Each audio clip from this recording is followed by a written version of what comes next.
পিঠে যখন ভাজবেন এমন সুন্দর গন্ধ আসবে, সারা ঘর পুরো মোমো করবে। খুব বেশি যে উপকরণ এমনটাও নয়, শুধুমাত্র আম আর চাল থাকলে এমন সুন্দর একটা পিঠে তৈরি করে নিতে পারবেন। পিঠে হবে এত ফুলকো যে ঘন্টার পর ঘন্টা রেখে দিলেও কোনোভাবেই নেতিয়ে যাবে না। পিঠের ভেতরটা ফুলের থেকেও কোনো অংশে কম নয়। দেখুন পুরো ফুলের মতন জালিদার। শুধু খেয়ে দেখুন, অবাক হয়ে যাবেন। নমস্কার বন্ধুরা, নতুন একটা পর্ব দেখার জন্য আপনাদের সকলকে স্বাগত জানাই। আজকে তৈরি করে দেখাবো একদম সঠিক মাপ সহ পাকা আমের নরম তুলতুলে ফুলকো ফুলকো মালপোয়া। এভাবে একবার এই পাকা আমের মালপোয়া বানিয়ে দেখবেন, খেতে দারুণ লাগে। চলুন, আশা করছি আজকের রেসিপি অনেক ভালো লাগবে। সবার প্রথমে পাকা আমের এই মালপোয়া বানানোর জন্য আমি এখানে ভিজিয়ে রেখেছিলাম চাল। এটা হচ্ছে আতপ চাল, আপনারা যে কোনো চাল নিতে পারেন। আমরা যে সব সময় ভাত রান্না করে খাই সেই চালও নেওয়া যাবে। তবে কি এখানে শুধুমাত্র চালটা একটু ভালো করে ভিজিয়ে রাখতে হবে। দেখুন আমি এখানে এমন ভাবে চালটা ভিজিয়ে রেখেছি, হাতে ঘষা দিলে কিন্তু চাল একদম গুঁড়িয়ে যাচ্ছে। দেখুন, মানে একটু ভালো করে চালটা যেন ভিজে যায় সেটা খেয়াল রাখতে হবে। আর এখানে আমি সুগন্ধি আতপ চালটা নিয়েছি। আমের সাথে যখন এই চালটা মিশিয়ে পোয়াগুলো বানাবো, দেখবেন এত সুন্দর একটা সেন্ট আসবে আর খেতেও দারুণ লাগবে। নিয়েছি এদিকে একটা মিক্সিং জার। পিঠে যেন একদম পারফেক্ট হয় সেজন্য একটু মেপে নিতে হবে। দেখুন মেপে নেওয়ার জন্য আমি এখানে একটা মিডিয়াম সাইজের বাটি নিয়েছি। আপনারা যে কোনো ছোট বড় বাটি বা কাপ নিয়ে নেবেন, তাহলেই হবে। এবারে এই বাটি মেপে আমি 2 বাটি চাল নিয়ে নিচ্ছি।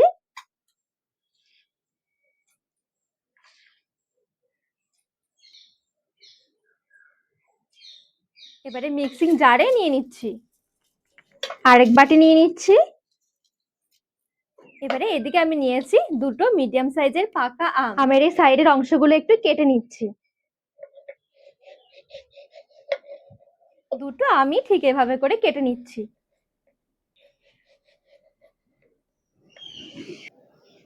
এবারে চালের মিক্সিটা নিয়ে নিয়েছি। ঠিক এভাবে করে খোসা থেকে আম ছাড়িয়ে চালের সাথে নিয়ে নেব।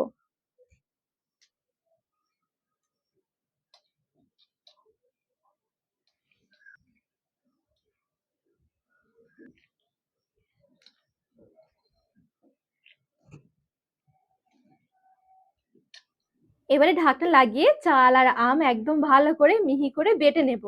আর এখানে কিন্তু চালটা বাটার সময় খুব বেশি জল দেওয়া যাবে না। আমি শুধু আমটা নিয়েছি, যেহেতু আমটা পেস্ট করলে কিন্তু একটু বেশি জল বেরোবে, সেজন্য আর আমি এক্সট্রা করে জল দিইনি। শুধু আম আর চালটা ভালো করে পেস্ট বানিয়ে নেব।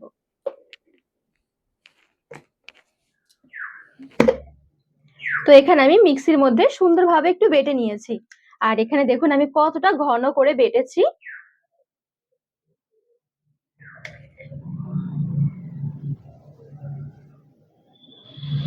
ঠিক এরকম কিন্তু ঘন করে একটু মিক্সিতে বেটে নিতে হবে চাল আর আমটা। আম দেওয়ার জন্য দেখুন হালকা কিন্তু সুন্দর একটা কালারও এসেছে। একটা বাটির মধ্যে এবারে ঢেলে নিচ্ছি।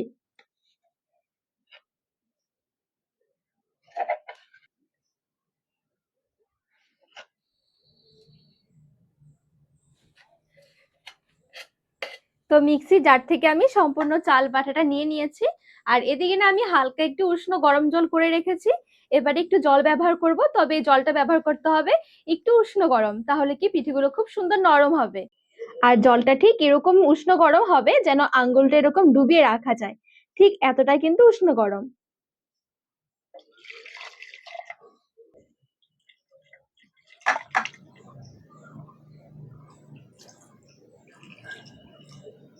নিয়েছে এখানে 1 বাটি চিনি। 1 বাটির থেকে একটু কম রয়েছে, যেহেতু দুটো আম দিয়েছিলাম, আমটাও যথেষ্ট মিষ্টি রয়েছে। আর যদিও কিন্তু আপনারা চিনির স্বাদটা বাড়িয়ে কমিয়ে নিতে পারেন। একটা হুইক্সের সাহায্যে এবারে চিনি ভালো করে মিশিয়ে নেব।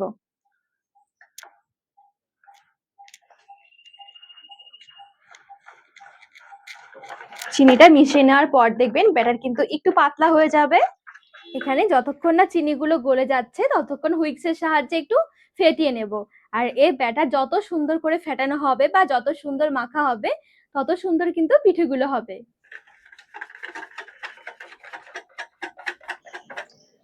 এই দেখুন এখানে কিন্তু সুন্দরভাবে মেশানো হয়ে গেছে, চিনিও একদম ভালোভাবে গলে গেছে। আর প্রথমের তুলনায় দেখুন মিশ্রণটা কতটা পাতলা হয়ে গেছে। এবারে এর মধ্যে দিতে হবে একটু ময়দা বাইন্ডিং এর জন্য, আর সাথে পিঠেগুলো খুব সুন্দর নরম হবে। যেই বাটি মেপে আমি চাল নিয়েছি সেই বাটি মেপেই হাফ বাটি নিয়েছি ময়দা। 2 বাটি চাল নিয়েছিলাম, 2 বাটি চালের জন্য হাফ বাটি ময়দা। যদি ময়দা না খেতে চান আটা দিলেও হবে। ফ্লেভারের জন্য একটু এলাচ গুঁড়ো, লবণ দিয়ে দিচ্ছি একটু। এবারে আবারও হুইক্স এর সাহায্যে ভালো করে মিশিয়ে নেব।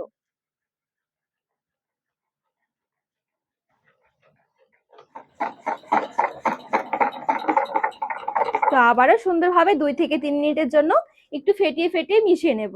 এই মিশ্রণে যতটা পরিমাণ জল মেশাবেন, জলটা কিন্তু চাইলে একটু অল্প অল্প করে মেশাবেন, কারণ জল বেশি হয়ে গেলে ব্যাটার পাতলা হয়ে যাবে। আর এই পিঠের জন্য ব্যাটারটা হবে একটু ঘন, আবার খুব বেশি ঘন নয়, খুব বেশি একটা পাতলাও নয়। আর এই পিঠের মিশ্রণটা ঠিক কিরকম ভাবে বানাতে হবে সেটা এই মিশ্রণটা উপর থেকে নিচের দিকে পড়ার ধরন দেখলে বুঝে যাবেন। এই দেখুন, একদম সিল্কি স্মুথ একটা মিশ্রণ তৈরি হবে। তো মোটামুটি এখানে পিঠের ব্যাটার কিন্তু একদম রেডি। দেখুন আমি এখানে বাটি হাতা নিয়েছি, হাতার পেছনে কিন্তু একটু বেশ মোটা হয়ে কোট করে লেগে রয়েছে। এই দেখুন, এখানে যে মিশ্রণটা অনেক বেশি ঘন এমনটাও নয় দেখুন, আর যে খুব বেশি পাতলা এমনটাও নয়।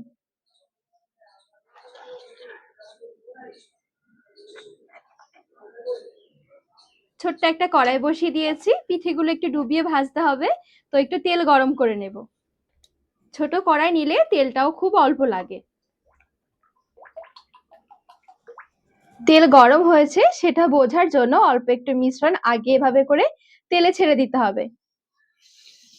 যদি সাথে সাথে এরকম ভেসে ওঠে বুঝতে হবে যে তেল একদম ভালোভাবে গরম হয়ে গেছে। গ্যাসের আঁচ একদম হালকা রেখে 1 হাতা মতন ব্যাটার একদম আস্তে করে তেলে ছেড়ে দিচ্ছি। দেখবেন কিছুক্ষণের মধ্যেই একদম বলের মতন ফুলকো হয়ে যাবে। যেই ফুলে উঠবে এবারে উল্টে দিতে হবে। কতটা ফুলকো হয়েছে দেখুন, যে উল্টানোও যাচ্ছে না। প্রথম পিঠে অনেক সময় লেগে যায় বা ফুলতে চায় না, তো এই পিঠেটা দেখুন প্রথম কিন্তু এত সুন্দর হয়েছে। উল্টে পাল্টে হালকা লালচে করে ভেজে নেব। ব্যাটার ঠিক থাকলে প্রত্যেকটা পিঠে দেখবেন এত সুন্দর হবে। দেখুন এখানে কিন্তু একটা পিঠে আমার সুন্দরভাবে ভাজা হয়ে গেছে। ব্যাটার তেলে ছাড়ার সময় হাতটা নাড়াচাড়া করবেন না, আস্তে করে ব্যাটার দিতে হবে, তাহলে দেখবেন পিঠেগুলো একদম গোল হবে।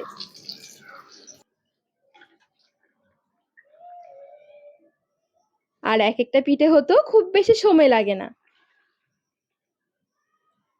এই পিঠেটাও ভাজা হয়ে গেছে।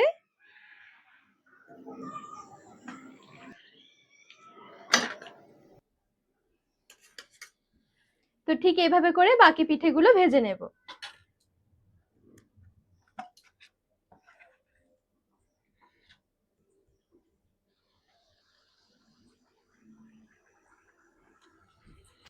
মোটামুটি এখানে সবগুলো পিঠে এক এক করে আমি ভেজে তুলে নিয়েছি। অনেকগুলো পিঠে এখানে তৈরি হয়েছে। সাজিয়ে নেওয়ার পর দেখুন পিঠেগুলো দেখতে আরো কি দারুণ দেখাচ্ছে। যদি একদম ফুলকো ফুলকো পিঠে বানাতে ইচ্ছে করে এইভাবে করে বানাবেন। এত ফুলকো হবে যে ঘন্টার পর ঘন্টা রেখে দিলেও পিঠে নেতিয়ে যাবে না, ঠিক এরকম ফুলকো থাকবে। একটু পিঠের ভেতরটাও দেখায়। এত সুন্দর একটা জালিদার ফুল দেখেছেন? দেখুন কতটা সুন্দর হয়েছে পিঠের ভেতরে।